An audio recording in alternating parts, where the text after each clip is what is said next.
Sis, let me ask you this. Who are you when no one needs you? You've been the one, the go to, the fixer, the dependable one that everyone can lean on at home, at work, even in love. You're the woman who makes sure that the ship does not sink. And you've worn that badge for so long that it has now become your identity. But here's the question that no one ever asks you: who are you when no one needs you? If the phone stopped ringing, if the emails stopped piling up, if your partner suddenly came to you and said, "Hey, babe, I got everything figured out," who are you then? Are you still valuable? Are you still lovable? Or would the silence feel like a 10-ton weight on your back? Tonight, we're peeling back the layer that most powerful women are not asking themselves, or that they rarely admit: being addicted to being useful. What happens when usefulness becomes the cage that keeps you from experiencing the intimacy, the rest, and the type of love that doesn't need you to do a thing, but just be? We are taking a deeper dive into conversations with powerful Black women, specifically when it comes to them feeling needed and or not. Again, who would you be if no one needed you? If you no longer were a use to your family, to your friends, to your coworkers, to the people underneath you at work, to your partner, who would you be? How would you then show up? So today I want to tackle some of these things that we need to be aware of, that we need to pay attention to, because you are who you are, and you really don't need to be or perform to be anybody else.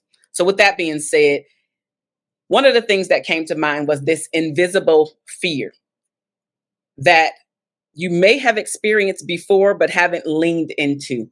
If I'm not needed, will I be left or even left behind? A lot of times we tie our usefulness to our worthiness. What I mean by this is many women secretly equate being chosen with being needed. Some of the things that you can even assess yourself with is: do you feel valuable when someone depends on you? Whether it's your family, whether it's your friends, whether it's your partner, whether it's your coworkers, etc. And if they need you, have you ever thought, if they don't need me, they won't leave me? The usefulness becomes a form of emotional insurance. Emotional insurance. So instead of asking yourself, do they love me? Right? You often ask yourself, do they still need me? You hear the difference? Do they love me? Do they still need me? Or maybe exploring the quiet panic that surfaces when no one calls on you for help. The stillness can make some people feel like they are being rejected, as if the silence means that you're no longer important to those people who were coming to ask for your help once upon a time. Without the request to fulfill, you may even start questioning your role or your purpose or even your desirability with your mate. This fear can creep in, and you may be wondering, if I'm not needed, am I still wanted? Listen, you are worthy without being needed in any situation. Now, on your job, in your career, you may be needed because of your title. That's completely normal. But inside your home, outside of your work, outside of your titles, outside of your materialistic things that you have been able to gather over these years, and put yourself in a situation to live in an affluent neighborhood and buy the things that you want to buy, travel where you want to travel, sit first class or business class, etc. All of those things are great. But when you look at your relationships, the relationship you have with yourself, the relationship with your friends and family, the relationship that you have with your spouse, When you look at all of those relationships, how many people can you count on one hand that you know has your back unconditionally? How many of those people on that one hand that you can actually say, you know what? They probably have called me to ask me because they needed something, but they also call just to check in on me. They also call just to see how I'm doing. It's a give and take with this person. And maybe with this person over here, it's just take, take, take, where you are the giver. You are giving, you are pouring, pouring, pouring into him, into her. But when you sit in silence and think about that particular relationship, you can say, they've never poured into me, or rarely have they poured into me. I remember I had a client. It was actually a male client, and one of the conversations that we were having is about his mom in particular. And I remember him sharing with me this particular feeling that he always was the giver and she was always the taker. And I remember him mentioning that one of the conversations where he was frustrated with his mom because he finally saw that she just seen him as her financial ticket, if you will, that he finally asked her, you never asked me how I'm doing. You have never asked me about my wife. You've never asked me about our relationship. You barely have asked me about your grandchild. Only thing when you ask is about your monetary gain. What can I provide to you? And as harmful, as hurtful as that conversation was, because he actually saw who his mom is in that moment, I will say, of course, it crushed him. But I'll also say this: he started um, handling that relationship completely different. And so, this example was about his mom, but your example could be about your partner. Your example could be about um, anybody in your life, like one of your besties, or you thought it was a bestie. I had another client, a lady, and we were talking about this subject as well, and she was saying how, Marshawn, I did not realize that I don't have any true friends. I am the ride or die. I'm the one that everybody calls to get, or to, that they need, because I'm going to be there. I usually show up. And it was very apparent for me on my birthday. This is her still speaking. It was very apparent for me on my birthday who was the important people that were there for me and who was there because they felt obligated to be there. And so we really just have to take off the rose colored glasses and see people for who they are, not for who we want them to be. But in her learning this, she was like, I don't necessarily need to keep showing up for the people that are not showing up for me. My day, her birthday, my day became about them. And so it's a very hard pill to swallow when you start to see how people really are and who they really are in your face. And then I asked her, is it something that you are now paying attention to? And has this person, and in her case, it was another woman, and has the woman that you're talking to me about, has she always been this way? But now, because you have done some work on you, now you can truly see that this has been her all the time. And so she sat there and thought for a moment. And it was kind of like a pregnant pause. And it was probably only 30 seconds to like maybe 2 minutes. But that 30 seconds to 2 minutes was really heavy for her, because I heard her aha. And she was like, mm, mm, yeah, she's always been like that. And that's okay, because now she doesn't have to show up and fulfill that person's need, especially someone that was just taking advantage of her. The guy that I was talking about, He still supports his mom, but he does it in a different way. And also, his thought process about it is, this is my mom. So the question is, do you know how to be loved without being leaned on? Do you know how to be loved without being leaned on? Which brings me to the second point: busyness versus belonging. The difference between being valued and being seen. Why constant doing creates admiration but not intimacy? Constantly doing does not bring about intimacy. It does bring about admiration, because most people are not willing to put in the time, energy, and effort that you have put in. People will applaud how strong you are. They will applaud your accomplishments. They will applaud your reliability, but they will rarely ask about your heart.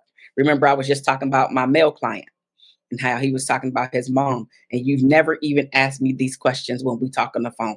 Everything is about what I can give you.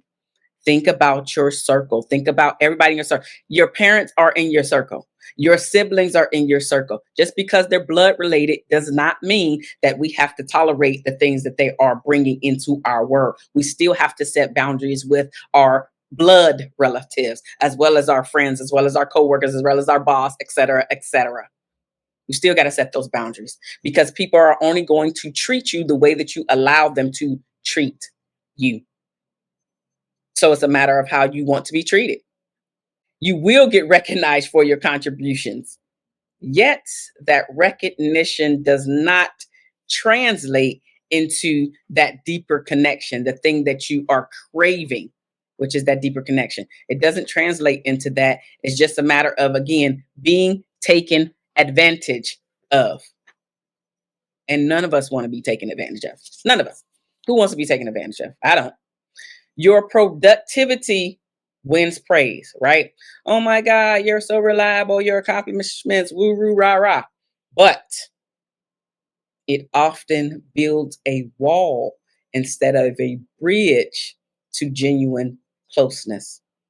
It often builds a wall, not a bridge. Also, thinking about this, the loneliness of always being the helper and never being the one who is helped or even held. When you're showing up for everyone, but then you're struggling to allow anyone to show up for you. I actually just had a business lunch with a lady I'm possibly going to collaborate with, but that's beside the point. The point is, she fit this actual description. She shows up for everybody. She has conferences for everybody. She is making sure that everybody is mentally taken care of. And then I just simply asked her the question, who's taking care of you? She got quiet. It's a beautiful thing to take care of others, but it's even more satisfying and even more beautiful when you allow others to take care of you, especially you as the constant giver. You're giving, giving, giving. You have to take time to be given to. The same conversation with the possible business partner. I asked her, when and how does she celebrate her wins? Because she's actually done so much for this community and for people in this community and just around the country. And she said, you know what? I don't. Once I complete one thing, I'm ready for the next. And when that's done, I'm ready for the next. And when that's done, I'm ready for the next. And I said, well, when do you ever have downtime? And so, you know what? She actually told me something very sweet. She actually told me that after each event, she takes 2 weeks off. But it's 2 weeks not running around the city. It's not 2 weeks actually being disconnected. And the only reason why she's taking the 2 weeks is because this is the sweet part that I mentioned. The only reason why she's taking the 2 weeks is because her boyfriend makes sure that they have a trip planned at the end of every event. Although that's very sweet, it really is. I wanted her to say what she's doing for herself. Because what she secretly told me was, even though she's off for those 2 weeks, she's still planning for the next thing. So she's still not even really resting.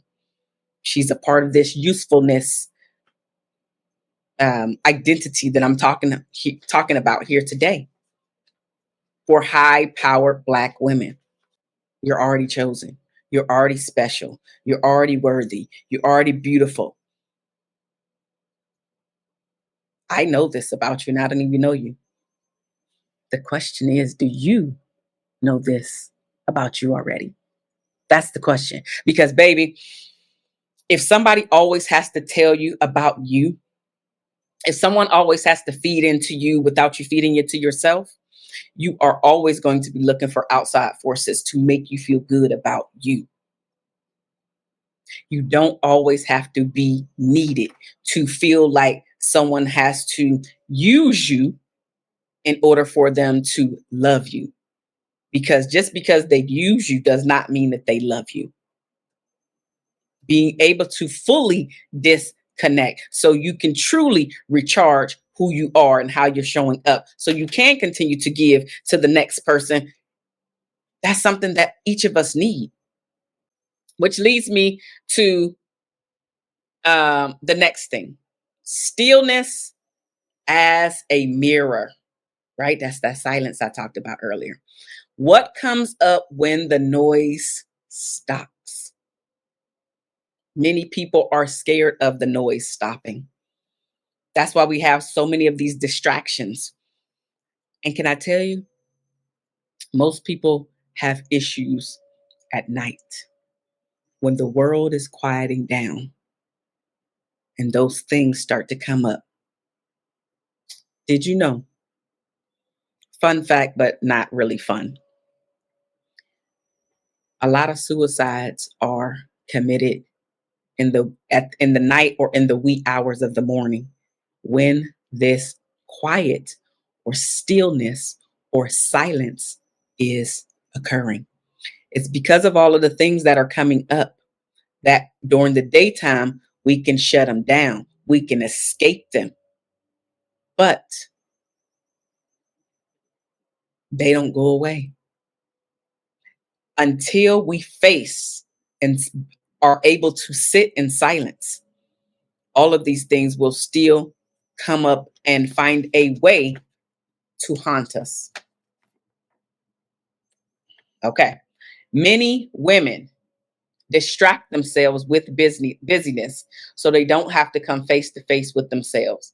So they don't have to come face to face with what is actually coming up for them. So they don't have to come face to face to really recognize who has hurt them and how people are not truly there for them. Is this your story?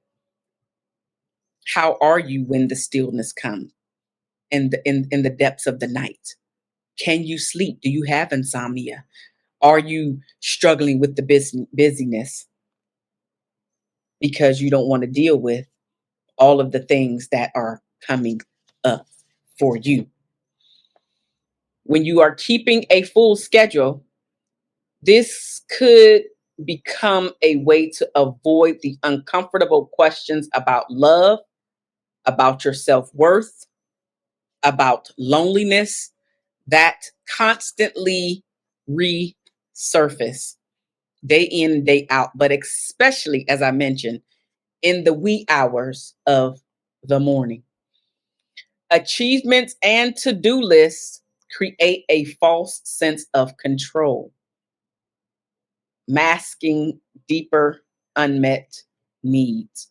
You may even feel like slowing down might reveal that you are not ready to confront these things, like how exhausted or unfulfilled you may truly feel. about your life, about you possibly not being in a relationship, about maybe you even possibly not experiencing what you wanted out of life because it's a relationship channel, right? It could be the relationship that you really wanted, the marriage that you wanted, the child or children that you really wanted. You being able to be strong enough to tell people no, again, about those boundaries. Like, there are so many things that could be happening, and it could be a combination of plenty of those things. But this is why I decided to work with Black women specifically, because I understand some of the things that you are going through, because I've been through many of them and I have overcome many of them. I know exactly who I am and what I want and the worth that I bring to the table. Can you say that as well? When the silence is here, is there anxiety that starts to bubble up when there is nothing left to prove to those around you?